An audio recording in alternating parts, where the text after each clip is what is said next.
So I've been talking about the copper wire, right? The Commerce Commission is studying consumer protections as we switch to fibre.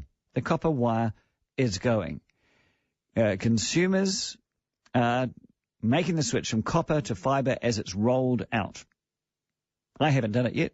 I didn't need the very fast speed, and I've heard some nightmare stories about getting the wire into houses, trenches being dug and holes being put in the side of my house. And when my internet service is perfectly fine and I don't need it to be any faster, that would just see my kids on there even more, I haven't gone for the fibre as yet. But apparently more and more are doing this, and they're turning to the fibre, and they're switching from the copper. Now, the problem is this makes the copper network more costly for Chorus to maintain. So we've had some recent legislative changes that allows Chorus to shift remaining copper consumers onto the fibre from 2020. And we need to have some rules about the whole thing. So the Commerce Commission wants to have some submissions about some rules about getting rid of copper wire. Now, what goes on the copper wire? Internet, yes, but also your landline and your phone. And I bring you all the way back to your 111 service. And these are the concerns that the Commerce Commission have. They want regulations in place so that if Chorus says it's getting too expensive to maintain the copper network and there's enough of you on fibre, we want you all to go on fibre, they're not going to hit you up for a big old cost, whether you like it or not, force you onto the fibre. They're talking about a Commission 111 contact code, which will require that vulnerable consumers have an appropriate means of contacting 111 for emergency services at no cost during a power outage. So here's my question for you. Are you happy with the copper network to be phased out and for everything to be put on fibre? And so all that investment and all that line and all that infrastructure, which works perfectly well right now, being got rid of. Helen, who phoned us from the Chatham Islands, she won't have the fibre. They'll have the copper, but that's doable. And do you object to the way that technology becomes forced upon us? For instance, I haven't chosen fibre so far. I've kept with the copper. But now it's looking that from 2020, I'm not going to have any choice in it, whether I like it or not. Got to go on the fibre. Got to have the trench dug under my house. Got to have the hole put in the wall. Probably have to pay the service for it unless the Commerce Commission comes up with a rule. And I don't have the choice in the matter. And is the copper network it's been so reliable and it's all there. Does it make sense just to scrap it? Or am I just being a Luddite? And some people say, oh no, what are you going to do now the world is spinning too fast for you, Dickens? Well, what do you have to say to all of this? 0800 80 10 80 is the number to phone. Hello, Charlene. How are you today? Hi, I'm good. How are you? Good, thank you. Good. I'm just calling just to talk about just the chat about Chorus and the fibre. Yep. Yeah. So basically what I want to say is it's been a big concern for me about having this as a compulsory thing, yes, for the emergency calling, and also about the ongoing issues we've tried to, that we've had for the past 4 months trying to connect to fibre. Oh, yeah? Tell us the story. How hard has it been? It's been really difficult. We've had about 4 technicians come out from Chorus to look at our property. We've dug up the trench ourselves. We've just requested for fibre to be installed. We've done most of the work for them. And really, after almost 4 months, we still haven't had it connected or installed. Where are you? I'm based in Upper Hutt. Okay. Are you out in the countryside, though? Are you up in the hills? A little bit, yeah, but it's a new subdivision and fibre's already connected up there. It's just getting it connected to the house, which has been an issue from the road to the house. Yep. It's actually been quite upsetting, really. We've lost Dad, and we really would have needed fibre, to really make things easier. And no, it's just been a continual saga where we're still calling them weekly to try and get them to connect our service.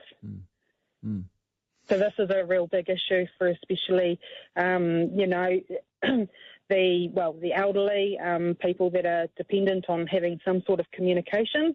And if it takes if they're going to have issues like this, it's a real big worry if it's going to be a compulsory service where they can't provide it.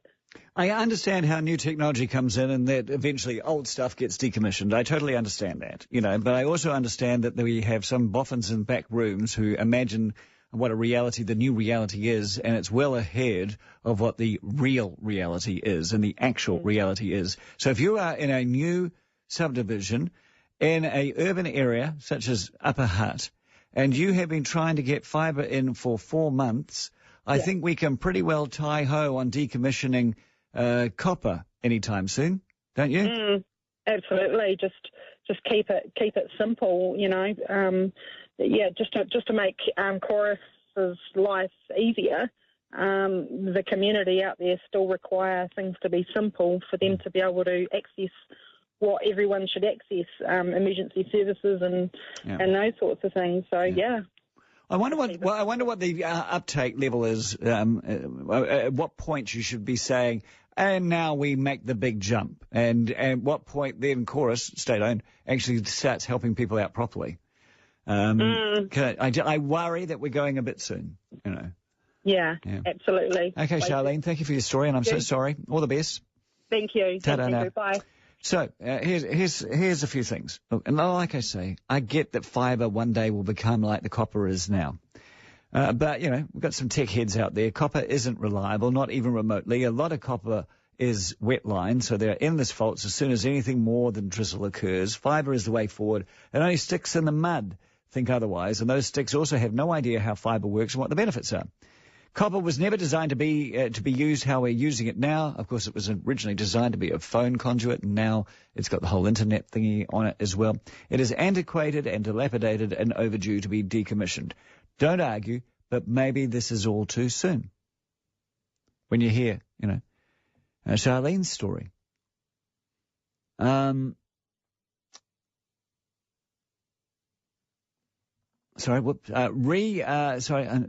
Everything's moving here, so I need to. Here we go. Hello, our business is still on copper for phones, as there is incompatibility between our computer operating system and fax phone functions, but when it rains, calls can't come through, and you get 30-plus answer machine messages saying hours after they were left. Chorus and Spark say it's the rain that's the issue, and they refuse to repair the copper. And what's happening there is they're forcing the hand. They're not doing the maintenance. They're making the copper so untenable that you have to change the fibre whether you want to or not. They simply keep trying to sell us fibre VoIP or voice over internet protocol service we know doesn't work, as another store in our group moved to it and lost all faxability for the last 6 to 12 months. Are we going too soon for this sort of thing? To fibre. And they're saying possibly from 2020. So is this too soon? Is this too quick? Are we having technology forced on us that is not ready to go? And I've had a couple of texts here that I think should be said. First of all, Mike says the copper should stay. The only two things that worked reliably during the 2011 earthquake was the copper landlines and the good old-fashioned cash as the FPOS was down. That's true. And I've had a number of people contact me both on email and on text saying we have a problem with the fibre in that our landlord is refusing to have his property dug up to get it installed and refusing to pay for it. So it's not like it is ubiquitous as yet. Now, hello, Sue. How are you? Oh, all the better for your asking. But, I think this is quite an issue myself. There is no copper network in new developments, only fibre. But what about the guaranteed Kiwi share in the copper network? And I think it would be a mistake to decommission it. The copper network has always been reliable, and there is quite a big percentage relying on the copper, particularly the elderly. And I think here's an opportunity for the government to do something useful and take it over and, because really there's nothing wrong with it. It's just laziness from Chorus, isn't it? They don't want to fix it. No. And to me, but right across the board, there's been an attack on the services, and I look at the biggest voting block, which 750,000 elderly and more joining them every day. They've lost their bus services, so they've been left isolated. They're trying to take their post offices, their phone networks and everything else, you know. And these are the very people that built these reliable services up to benefit the community in the first place. I think, I mean, it's obvious things are going to change. Things have always changed. They've changed all the way through human history. The only question I have is the rate of change. And thank you, Sue. Haven't talked to you for ages. Hello, Chris. You've got a couple of minutes. Yeah, and I just about the fibre. I've got it in my garden about 10 feet from my house, and I live in a Auckland Council unit. There's 27 units on our property, and when I applied to get the fibre connected, our landlord, which is Auckland Council, wouldn't connect to all the 27 units because Chorus have a policy: if you connect to a property, any of the dwellings on the property all have to be connected at the same time. Right.